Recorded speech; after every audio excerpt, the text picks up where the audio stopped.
आज supreme court में मनीष कश्यप के केस को लेकर के सुनवाई होने वाली थी, जिसपे मनीष कश्यप के तमाम समर्थकों का नजर जो है पिछले 21 तारीख से सुप्रीम कोर्ट पर टिका हुआ था। इस बात को लेकर के सुनवाई में मनीष कश्यप के हक में कुछ न कुछ नया फैसला जरूर आएगा और मनीष कश्यप को सुप्रीम कोर्ट से राहत जरूर मिलेगी। लेकिन आज सुनवाई की प्रक्रिया शुरू होती उससे पहले एक बार फिर सुप्रीम कोर्ट ने मनीष कश्यप के तमाम समर्थकों का दिल तोड़ दिया है और यूं कहे तो मनीष कश्यप को एक बार फिर से निराशा ही हाथ लगा है। जानते हैं क्यों? क्योंकि जैसे ही सुनवाई की प्रक्रिया शुरू होने वाली थी उससे पहले किसी ने सुप्रीम कोर्ट में याचिका दायर कर दिया और याचिका दायर करते हुए उसमें यह लिख दिया कि आज तमिलनाडु सरकार के तरफ से उनका पक्ष रखने वाले वकील कपिल सिब्बल मौजूद नहीं है, इसलिए योर ऑनर आज के सुनवाई को टाल दिया जाए। और याचिका जैसे ही सुप्रीम कोर्ट के चीफ जस्टिस ऑफ इंडिया के हाथ लगी वैसे तुरंत उन्होंने फैसला लेते हुए मनीष कश्यप के आज के सुनवाई को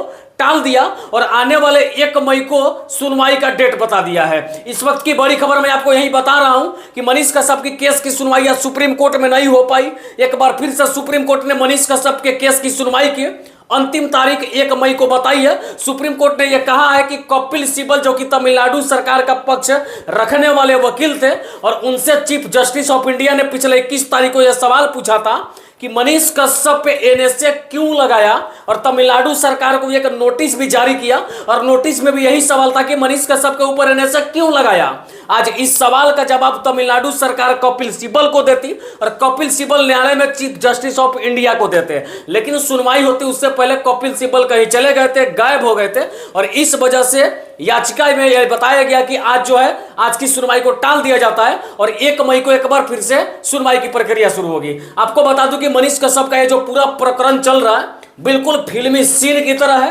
कभी सुनवाई होने को जाती है तो फिर कोई दूसरा अड़ंगा आ जाता है और कभी सुनवाई की प्रक्रिया शुरू होती है उससे पहले वकील साहब भी गायब हो जाते हैं, कहीं चले जाते हैं, कहीं व्यस्त हो जाते हैं और इस वजह से ठीक आज भी इस सुनवाई को टाल दिया गया और 1 मई को एक बार फिर से सुनवाई की प्रक्रिया होगी और उस दिन देखना यह होगा कि अदालत क्या कुछ फैसला मनीष कश्यप को लेकर के आती है। और ज्यादातर उम्मीद है कि मनीष कश्यप पे लगे एनएसए को सुप्रीम कोर्ट 1 मई को खत्म कर देगी।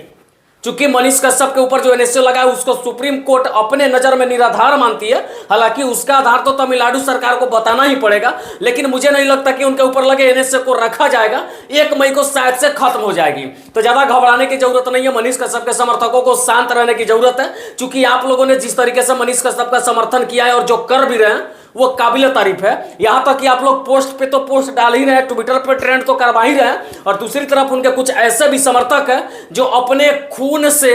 लेटर लिख के चीफ जस्टिस ऑफ इंडिया को भारतीय डाक के द्वारा भी भेजे हैं। अब इससे बड़े खुशी की बात समर्थकों के इससे बड़ी खुशी की बात मनीष कश्यप के लिए कुछ नहीं हो सकती है कि उनके समर्थक उनके लिए इतने लगन से लगे हुए हैं कि अपने एक खून का कतरा बहाने को भी तैयार हैं और खून की अहमियत भी मनीष कश्यप के सामने 0-0 समझ रहे हैं। बाकी आने वाली 1 मई को देखना होगा क्या कुछ फैसला निकल के सामने आता है। हालांकि बीच बीच में जो कुछ भी अपडेट आएगा उसको हम बताएंगे, लेकिन दिल थाम के सुनिए इस बात को कि मनीष कश्यप की सुनवाई को आज टाल दिया गया और 1 मई को उनकी सुनवाई फिर से शुरू होगी और देखना होगा उस दिन क्या कुछ होता है। लेकिन फैसला देर आएगा, लेकिन दुरुस्त जरूर आएगा, घबराने की जरूरत नहीं है। बाकी यही अपडेट आपको बता रहे थे, आगे जो कुछ भी अपडेट आएगा बताने का प्रयास करेंगे। जय हिंद, जय बिहार।